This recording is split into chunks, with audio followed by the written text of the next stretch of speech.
क्या मोदी हैट्रिक लगाएंगे? देखिए, मेरे अकॉर्डिंग मैं कह सकता हूँ, नरेंद्र मोदी जो है एक ऐसा अद्भुत, अद्वितीय और अविस्मरणीय व्यक्तित्व है कि इस व्यक्तित्व को कोई नकार नहीं सकता। मैं तो ये कहना चाहूँगा 100 नहीं 1000% कि माननीय नरेंद्र मोदी जी ही आएंगे। चंद्रयान का हमारे भारत देश का कितना बड़ा नाम हुआ है। मोदी जी क्या है, पहले साइंटिस्ट को सामने खड़ा करो ना, पहले मोदी जी खड़ा हो गया। हाँ, ये तो पब्लिक का पैसा से क्या ना। साधन और साध्य दोनों जरूरी है। कार्य संसार में कभी नहीं हो सकता बिना निमित्त के। जब निमित्त बनता है ना तभी कार्य संपूर्ण होता है, और नरेंद्र मोदी के काल में एक कार्य हुआ है, इसलिए अनुमोदना नरेंद्र मोदी की जाएगी। हमारे साथ एक भाई साहब हैं, उनसे जानते हैं कि 2024 में किसकी सरकार बननी चाहिए, एनडीए या इंडिया की, और वो बतौर पीएम किसको देखना चाहेंगे। ये बताइए 2024 में आपको कौन लगता है, क्या मोदी हैट्रिक लगाएंगे? देखिए, मेरे अकॉर्डिंग मैं कह सकता हूँ, नरेंद्र मोदी जो है एक ऐसा अद्भुत, अद्वितीय और अविस्मरणीय व्यक्तित्व है कि इस व्यक्तित्व को कोई नकार नहीं सकता। क्योंकि इसने जब से नरेंद्र मोदी जी हमारे माननीय प्रधानमंत्री जी इस पद पर आए हैं, तब से उन्होंने हमारे देश के लिए इतने सारे बहुत सारे कार्य किए हैं कि जो आज तक मतलब विचारणीय है। कभी कोई कल्पना भी नहीं कर सकते और किसी से कंपैरिजन भी नहीं कर सकते। ना आज तक कभी ऐसे काम हुए हैं, ना कभी होंगे। तो मैं और मेरे अकॉर्डिंग मैं तो ये कहना चाहूँगा 100 नहीं 1000% कि माननीय नरेंद्र मोदी जी ही आएंगे और वही उनकी सरकार बनेगी।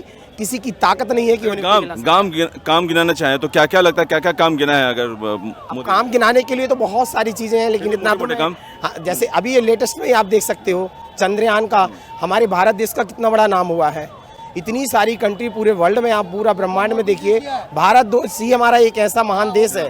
मोदी जी क्या है, ये बोल रहे हैं क्या मोदी जी का हाथ है उसमें? क्या है वो तो साइंटिस्ट वगैरह कर रहे हैं। मोदी जी का हाथ उसमें मोदी जी क्या, पहले साइंटिस्ट को सामने खड़ा करो ना, पहले मोदी जी खड़ा हो गया।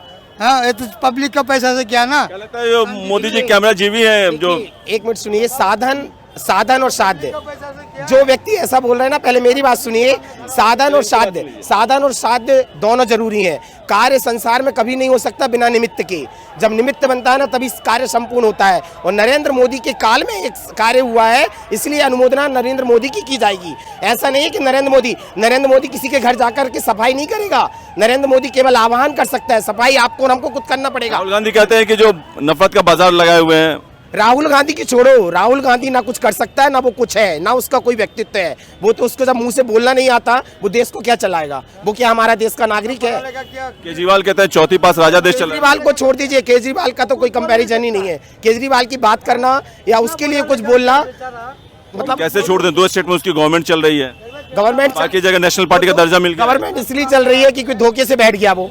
अब धोखे से जो बैठ गया है तो अब अपनी सरकार चला रहा है, लेकिन आगे ना वो आएगा ना कुछ हो सकता है। और केजरीवाल भी यही बात बोल रहे हैं कि मोदी जी धोखे से बैठ गए, कहानी सुना के लोगों को अच्छे वक्ता है, इसलिए पब्लिक को बेवकूफ बना के और हिंदू मुस्लिम करा के प्रधानमंत्री बने हुए हैं। देखिए, एक ना अनपढ़ व्यक्ति जो होगा ना, जिसे बिल्कुल भी ज्ञान नहीं होगा, वही नरेंद्र मोदी के विरोध में बोल सकता है। लेकिन जो पढ़ा लिखा अब अच्छा व्यक्तित्व होगा ना, जिसका जीवन में कुछ वर्चस्व होगा, वो नरेंद्र मोदी के लिए कुछ भी नहीं गलत नहीं बोल सकता। क्यों? क्योंकि हमारे भारत देश के इतने बड़े बड़े कार्य हैं, और आज हमारा भारत देश कितने आगे पहुंचा है। कितने बड़े बड़े राष्ट्रपति, प्रधानमंत्री हमारे आगाह कर रहे हैं। हमारे भारत देश में किसी की औकात थी, किसी की ताकत थी? पिछले समय में भी यदि कोई इतने प्रधानमंत्री बने हैं, इतना लोगों का राज्य शासन चला है, उनके शासन में कभी ऐसा हुआ है क्या? कभी नहीं। आई कांट इमेजिन, कभी लाइफ में सोच भी नहीं सकते आप। लेकिन ये नरेंद्र मोदी के काल में हुआ है, तो नरेंद्र मोदी जी निमित्त बने हैं, और उनके निमित्त से ये भारत देश का उत्थान हो रहा है और भारत देश का पूरे वर्ल्ड में नाम हो रहा है। इसीलिए नरेंद्र मोदी को ना कोई हटा सकता है, ना कोई हिला सकता है। कद्दावर नेता जो है, इंडिया गठबंधन कद्दावर नेताओं ने बनाया है, उसमें आपको कोई लगता है डिजर्विंग कैंडिडेट पीएम के लिए? इसके लिए तो मैं कुछ नहीं कह सकता, लेकिन बस मैं अंत में यही बोलूंगा, मुझे जाना है जल्दी, कि नरेंद्र मोदी है, नरेंद्र मोदी रहेगा।